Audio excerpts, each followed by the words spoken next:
Greetings in the name of the Lord Jesus Christ. My name is Bosire. This is Explain, and we are here with a very, very important guest, a friend also. And today we want to talk about the workplace and being a Christian in that workplace. And I've managed to find this friend of ours. He has a lot to tell us and a lot to learn from him as well. He's a young man. He's not old. If he wants, he'll tell us his age, but we won't force him. But at this moment, just let me welcome him and ask him to introduce himself and tell us a bit about yourself, bios, things. Thanks so much for having me. It's always a pleasure. Yeah, so my name is Marvin Marvin Owiti. I'm born again and I love the Lord. I'm married to one wife, and we've been blessed with two daughters, Azriel and Zanita. It's important for me to mention that I'm married to Joyce. Yes, Joyce. yes, otherwise it will be a problem. Yes. Yes. Yeah. Married to Joyce, Miki Mahindu. We've been married for 8 years now. 8 years. And end of this year we'll be turning 9. 9. So almost the same time President Uhuru. 10 years almost. Yes, Yeah, to come a year. Yes. So we've been blessed with two daughters. One is 5 and one is 3. Azil and Zanita. Azil being an A and Zanita being a Z. Oh, so A to Z. A to Z. We are. That's done. That's done. Okay. Alphabetically. Yes. I am a sales person. I basically sell in the education sector. Yes. So What is your product? So basically I work with international schools, and my role is to promote the British curriculum to institutions. We also work with governments and various stakeholders just to understand how to integrate the British curriculum into the local frameworks for different countries. Okay. So my role is to sell education. I'm not sure how that sounds. A system of education. Yes, to sell that system of education. Okay. Just for institutions to, depending on their needs and where they see the institutions growing. So my role is to work with schools to understand their priorities, strategic priorities, and support them in that way. Okay. Yeah. Good. So I didn't go to that system. You can tell. But yes. I think my wife went to the similar kind of education. Yes. But what is it that is totally different from our system? Like here in Kenya, I don't know if this new one, CBC, how does that relate to the British system? Yeah, I mean, the British curriculum has been on offering for a number of years. And one of the things that make it unique is the different pathways that it provides for learners. The flexibility around learning, and the values that it then exposes the learner to in terms of the skills. There's a lot of emphasis on what we call the soft skills. Soft skills, or others would call them transferable skills. Okay, like which one? These are skills like problem solving, critical thinking, active learning. So there's a lot of emphasis on letting the learner to lead in the learning process. So it's learner-centered in terms of the approach. It also allows the student just to choose the different pathways that they want to choose. There are a variety of subjects. So, for example, here in Kenya, we know that after you get to Form 4, the next step should be college or university. Is that different from that one? It's basically a similar structure, but you find what people tend to call international GCSE. Let me give an example. There's a variety of over 40 subjects. And you'd wonder what are those subjects? Yes, while in our setup would be limited in terms of the number of subjects. So that's why I was saying there's that flexibility. Oh, so this, by expanding the number of subjects, this creates many options for the students. Many options. So you'd find in a subject like science, there's the standard science, and there's the general science.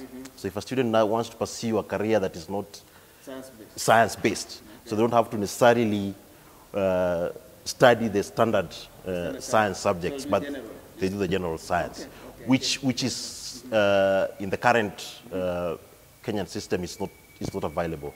So that flexibility is what makes it unique for learners, and then they have choice, and then students can choose to go through an academic route and a vocational route. Academic route means that you go now to the university. Vocational meaning you go to workplace or something. So there are two pathways that a student can pursue: fully academic, where it is entirely exam-based, and then vocational, which is largely project-based and is based on hands-on. And the student can combine the two. Can do both. So in our current setup, you're either one or the other. Yes. Like in high school, you're just high school. Yes. You can't go to practice it, something that you learned. The British curriculum offers and allows the student to combine both academic and vocational.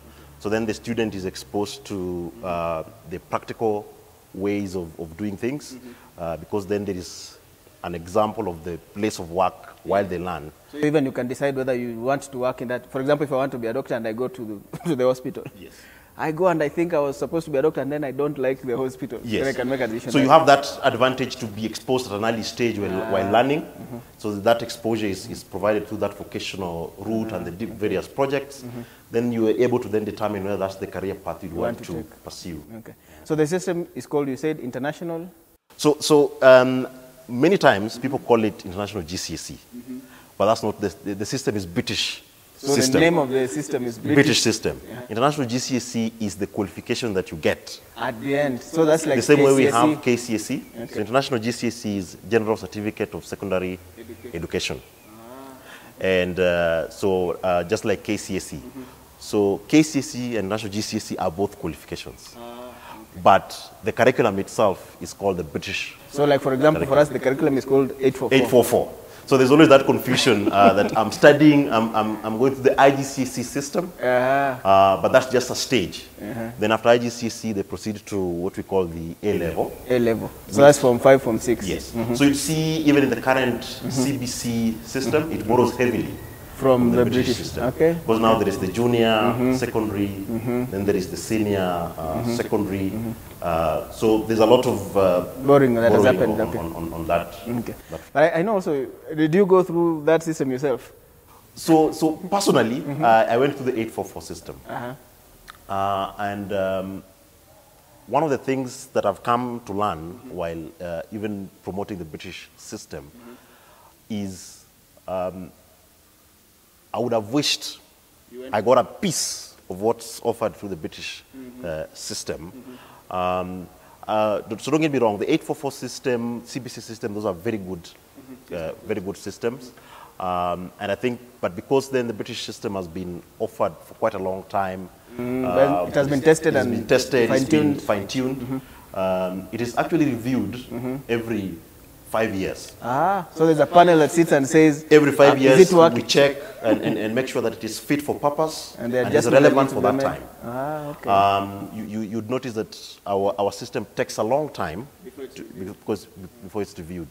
So because then it is reviewed regularly, then it speaks to the needs of the current century, 21st century. So we keep adapting to that. So there are bits and pieces I wish I was exposed to earlier, because those transferable skills is what makes someone unique. Yeah. So you're talking, and just to still again emphasize that part of transferable skills. There's the ability for somebody to critically think for themselves. Critically think, problem solve. Those kind of things. Yes, those are the kind of skills. I think we were never taught those things. Yeah. Yes, and so a lot of the time when one goes through that system, the learner is allowed to critique what they are taught, come up with a different, give their own opinions and perspectives. So that is allowed. So in that process, so it is. That's how innovation happens. Yes. Inventions, because somebody is allowed to think outside the box, if I can call it that way. Okay. Yeah. So it's not entirely teacher-led. So the student is given an opportunity to express themselves. I remember growing up, if you were to challenge your teacher, you can imagine yourself saying, teacher, I think this is This is different. This is different. I'm thinking differently when it comes to this. Young man, what is the problem with you? Who's your father? Yeah. So the teacher is most of the time always right. Uh-huh. But I think what the British system offers is that flexibility and students to just share there. Just allowing them to basically interact with the material, ask questions, see if they can be... Actually, that's how I think somebody can see something that people have not been seeing. Yes.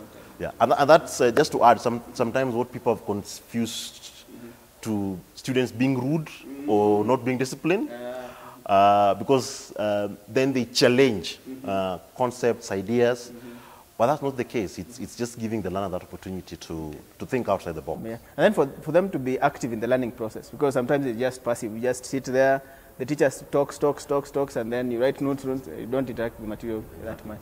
So it's even a miracle that we made it out of that system with those kind of skills somehow in us. Yeah, one of the things I had to do is to now retrain myself in terms of those key skills, just to make sure that I'm at par in the place of work, because we're increasingly operating in a global village.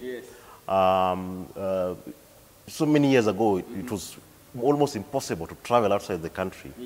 Currently, if you wanted to go to the US, to the UK, different destinations, it's quite easy, and it's easy to connect to the world in a short period. So what it means that the learners that you're bringing up need to be aware. They need to be aware of their local environment, but also more importantly, the international environment, and adapt to it. Yeah, so that's what people call global and local. Yes. I think also the perspective, maybe just a question about our 844 system. I realized also that despite of the way we were trained, some of the people who went, for example, to American universities from 844, they did actually well. I wonder why, and yet they never got that kind of training in the sense of those critical thinking things. But when they got to those universities, like in Britain, they were able to compete with other people. Yeah, I mean, as I said earlier, there's a lot of good stuff. There's a lot of good stuff in the 844 system, and I remember. I wish we maintained some of those. The subjects like the art and design, the home science, gave us those opportunities. If you look at 844 in the prior years, before it was sort of adjusted, there were those practical things. Yeah, I remember even in class 8. I remember as one of the assignments we were supposed to do was to make a lap bag. That's from science, and then also. I remember we were washing a dirty sufuria so that it becomes very clean, like on a suit outside. Yeah, those were practical things. Yeah, I remember instances where we'd bake cakes, the hemming, the stemming. You knew how to running stitch. Yes. Yes. So that worked, and I still believe that should be encouraged. But again, there was, in terms of knowledge, because our 844 system is largely knowledge-based, not vocational, not competency-based. Okay, so knowledge-based means that you have the facts, you have the knowledge, but then the key competencies that you actually really need in the place of work. Then is that missing? So then that explains why then somebody would do very well from university, they are top in their class. Yes. But they go to a factory, this is an engineer, and they can't do basic things here, engineering. Exactly. Because for some of them, that is a totally strange thing. They just wanted something to write. If you give them an exam, they'll pass. Yes. But a practical thing to do. Yeah. So that informed. Yeah. So that partly informed why there was that shift from the 844 to CBC. To a competency-based curriculum. Also called competency-based curriculum. And actually, the British curriculum is largely a competency-based curriculum. Okay. And that's why I was saying you'd see there's a lot of heavy borrowing from that end as well. So because the employers are increasingly looking for competency. Not just the fact. So people have the grades, people have the knowledge, but then they can't apply. So employers are having to retrain. Oh, so you take somebody in and then you have to again... Yeah. Most of the time when employers get into a place of work, they either have to be retrained to settle into that place. Because the knowledge that they have does not necessarily translate into the place of work. And so that's why there's need to enhance those competency at the school level. At the school level, so that when they get to the place of work, then the transition is seamless. Of course, it can't be 100%, but it's as seamless as possible. Yeah, for both sides. For the employer, feeling like this person knows actually, they know what they're doing and they can be of use here. Yes. And also for the student, also the learner, to get to the workplace and feel, this is not completely strange actually. I've been here before. It's just a transition point. Yes. Okay. Is there, for example, is there another system that, for example, is called an American system? What do they use in America? Yeah, so there is an American system as well. So the systems are varied. There's American, British, there's Canadian that is coming up as well. There's Finland system of education. But I think the common ones that have been widely accepted, yes, is the UK and the US curriculum. But I think the UK curriculum is used across very many countries. Any number of countries that are using it? In over 160 countries globally. So in various countries that's made available. Okay. And because the UK curriculum gives options in terms of the various exam boards that one can then choose. Okay. Yes, so it's been there for quite some time. Okay. Yes. So. And then, for example, I'm trying to think of the questions currently like our age mates could be asking at the moment. My daughter is 2. When should she start school? Is there age? I just take her to school at 2, I'm at 3? I mean, with regard to the British system? Yes, British. I mean, they're what we call the various key stages that a learner should go through. So essentially, from the age of 3 to 5, that's usually referred to as the kindergarten or reception stage. And then after so before the age of 3, usually they will either be in a play group. Play group, just going to play.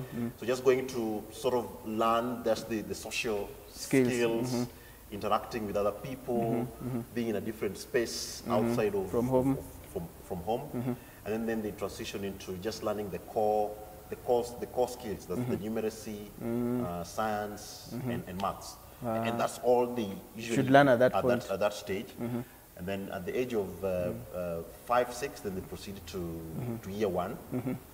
So the primary level is 6 years. Then the lower secondary is 3 years. Then they proceed to the year 10 and 11. That's where the IGCSE sits. So as a kid who is 2 years. So before year 10, the IGCSE, the British system doesn't have something for them, So before year 10, they get to year 7, 8, and 9. So that's the lower secondary. So at the end of the lower secondary, they sit for an exam at year 9. Oh, okay. That allows them to transition to year 10. Okay. Then the IGCSE is the exam is done. Oh, it's done at. So they study at year 10, then at year 11. Then they at the end of year 11, they sit for IGCSE. Okay. Then at the end of after year 11, they proceed to year 12 and year 13. That's the A level. Yes. So at the end of year 13, they have their full A level. Okay. So these are 13 years of schooling. 13 years. At that point, that's when they have graduated. Now this is A levels. Yes. Okay. I mean, it's narrowed at that path, at that point. At A level, all you need is at least 3 subjects. Okay. The A level. So focus on your 3 subjects. Just 3 subjects. Yes. What does the A mean in the A level? Let me ask for my friends. So it's advanced. Advanced. So there is and then the O is advanced level. And then the O is ordinary. O level is ordinary. Ordinary level. But there's been a shift from calling it ordinary to international GCSE. Oh, so that's why the IGS was that old terminology. Okay. Because I remember in the past, Kenya used to use those kind of terms. Yes. So that was an old terminology, but it still works. O level, basically, it's the level of international GCSE. Okay. Then A level at year 12 and year 13. Okay. Then from there, they decide they do the 3 subjects that will help them transition into a university or a course that. Yeah. So ideally, if once a student has gotten to A level, they should have defined their career path. So instead of studying multiple subjects, so they focus on the key subjects that are required for that career path. And A-level in the UK is as good as when they get to university. That's year 2. So when they get to university, the UK it tends to be a 3-year university program. So they. So are you seeing the similarities with the CBC? Because Okay, we're introducing it's true. Yes. 3 years of 3 years of university, university, but now up to 13 years of e-education, the other education. Yes, yes. Okay. So, so they study the 3, assuming you want to do medicine, so you'd either have 2 sciences and a maths. So depending on the university entry requirements. So you know what you're going to do, and that determines what you will do in the A-levels. Yes. So there's a lot of emphasis under the British curriculum to determine your destination. Before you then start. you work backwards. So what do I want to be? Then what do I need to do to get there? To get there. Yes. Okay. And universities would have those conversations with students in advance through their career departments. The issue of for us the terms used were extracurricular activities, the sports, music, drama. How do those fit in this system as well? Yeah, it's highly encouraged, and some of the schools promote those as a unique selling point to the parents. But more so, as I told you, we have the academic and the vocational route. So the vocational route provides students with an opportunity to apply those talents, but those talents are actually converted into qualification. So somebody is good in football. Yes. That can be converted into a qualification somewhere. Yes. So there's one of the qualifications we call it BTEC. BTEC meaning program. So Business Technology Education Council. So this is a whole other story to demystify that. But then it's a vocational qualification. So if a student has passion in sports and they want to pursue a career path in sports, then they can study what we call BTEC sports. So then they get a certificate in sports. At the end of that. At the end of that. So it's not just talent, but it can be qualified. It can be qualified into qualification.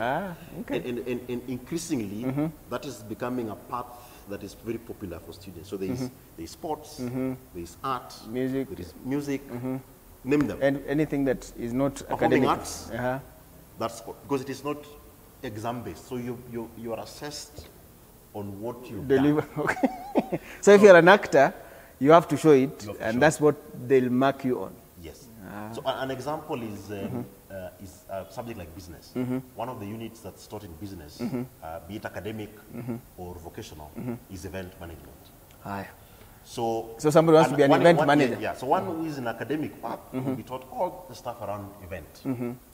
But one of the vocational part will actually be required to organize an event, to organize an event and run it. So they are measured from planning to execution. And so they present a portfolio of evidence. They record videos, they come up with budgets and all that. So then if you are an employer and you're looking for an event manager, this is somebody and who's one done student presents an A in that particular subject, but then one student over and above the academic subjects, they can present with you a portfolio. They can show you of something they've done. Something that they've done. And so that's what gives them an edge. So the the talent, there's an opportunity to translate that talent into qualification. That's awesome. And that gives you an edge when you're proceeding to the place of work or opportunities for scholarship as well. Okay.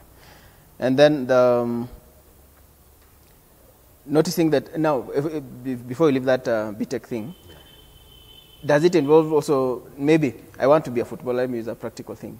I want to do football. There's classwork. Yes. But most of the time also it's what I do away from the class. That's what matters. So it is 30% teacher-led, 70% learner-led. So what the teacher does, they will teach the theoretical aspects of it. Then they will give you an assignment. So the assignment would involve you going to the actual place of work and trying to. So if it's an activity to do with sports, so you'll need to actually carry out a sports activity. If it's to do with elements of exercise, so you need to do it that, record that session. There's also an element of research. So it's not entirely just doing it. So you need to, the student has to do some research. If that sports techniques that are coming up and what they are doing currently. What they're doing currently, what's one of the subjects that are relatively introduced in the British curriculum system is esports. So esports, I know, is esports the video games. So it's more than just that, because there is the technology around it, there is the tools that are required to run an esports kind of an event. So the gaming is just a small piece, but it exposes the learner to a lot more, because it's a huge industry. Not just the playing part. Not just the playing part. The ones who create those things, the ones who make the games themselves, the hardware, the software. Exactly. Okay. Yeah, so there's esports, robotics as well. So just converting those things that students are passionate about into qualifications, but also speaking to the needs, the current needs. So instead of pushing a child away from gaming or stuff. Currently, children are on their PlayStations. Yes. So you can look at ways in which you can turn that passion into a qualification and something that they can use. And a lot of the students convert their portfolios into businesses later on. Because how it works, these students can still progress into an academic route. Even though they have a vocational qualification, they can still pursue a degree in engineering, because there is BTech engineering. They can still pursue a degree in sports science, but they have this extra hands-on skill. But over and above that, most of them have come back to translate their portfolios into business. So while they were doing their... It was just academic, it was part of the school curriculum. But now they realize actually this can become an actual business. So if you organize an event and you're successful, like start a company for... let me start organizing this as I wait to progress. I've seen, I think I've seen people like this one, people who do, for example, in the hospitality industry and those kind of things, they study and then before they finish even they have a company doing events and catering and those kind of things. Exactly. Yeah. Then the Christian perspective in the system, the British system, does it take care of that as well? These children are Christians. Does it accommodate them in that system? And how does that happen if it does? So the British curriculum, being a global qualification, gives flexibility in terms of this kind of subjects they can choose. So there's the option, so there's what we call the religious studies. But even though it doesn't get into the core of Christianity in depth, so there's Islamic studies, there is religious studies. So in what schools do is they tend to supplement that content with the local, the Christian values. So because it's a global qualification, it doesn't go into the core, because then it gives the students that option to choose. So what institutions would generally do, because they have elements of pastoral care, so the institutions that have a pastoral chaplaincy and all that, so they use that to supplement. Yes, so it doesn't go into the so we don't have CRE as a subject, but it is called religious studies, so it's generic.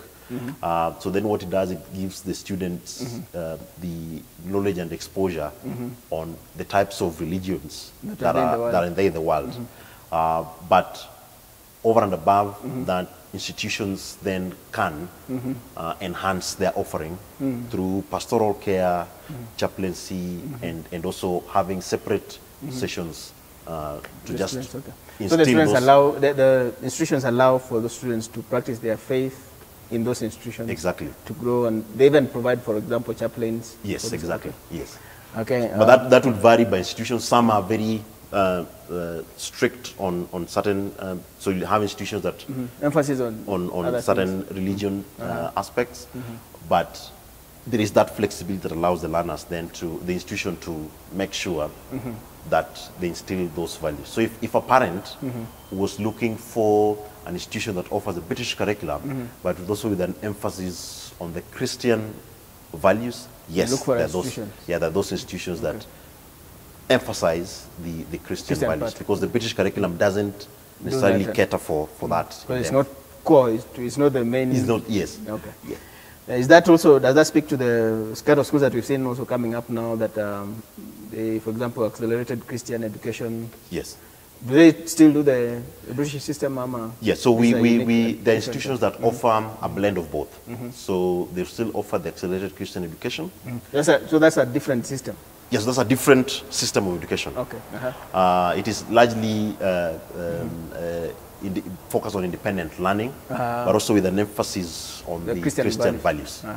So it's possible for an institution to offer a blend of both. Okay. So what institutions do, they, in terms of career progression, especially at the senior high school level, then they would they transition the students to the British system.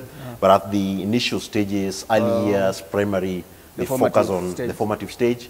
They focus on the Christian elements. Okay. So it's so we've in the last few years, we've seen institutions approach us to work a formula of just working, having a blend of both Christian, SCE, and the British system. Okay. Yes.